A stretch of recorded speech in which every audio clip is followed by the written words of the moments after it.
Wakenya wamelia kila mahali, gharama maisha imepanda, unga revolution, unga. Wakenya wamelia juu ya mambo ya ukosefu ya ajira, hakuna kazi kwa vijana, ufisadi umezidi Kenya yetu. Leo tukikutana hapa Uhuru Park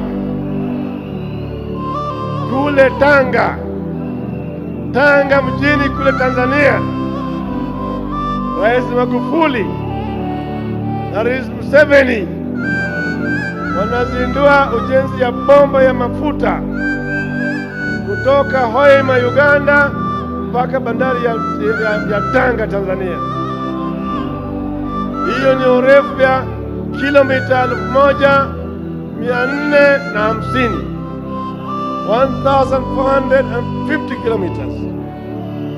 Lakini kutoka Hoima mpaka Mombasa ni kilomita 950 peke yake. Ile wa Tanzania ni mrefu ya kilomita 500 zaidi. Lakini Museveni amesema hawezi kupitisha Kenya kwa sababu ya ufisadi.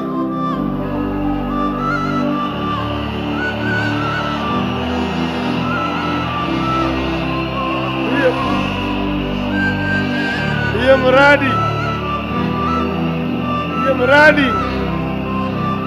itagharimu $3.5 bilioni, 3.5 billion dollars.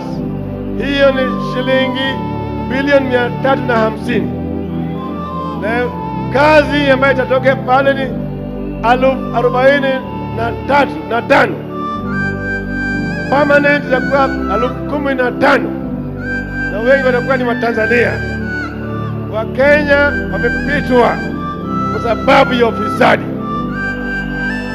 Hata reli Watanzania wanajenga sasa SGR kutoka Tanzania, kutoka Dar es Salaam kupitia Dodoma kuingia Tabora kuelekea Mwanza, alipita mpaka Bujumbura na hata mpaka Kampala.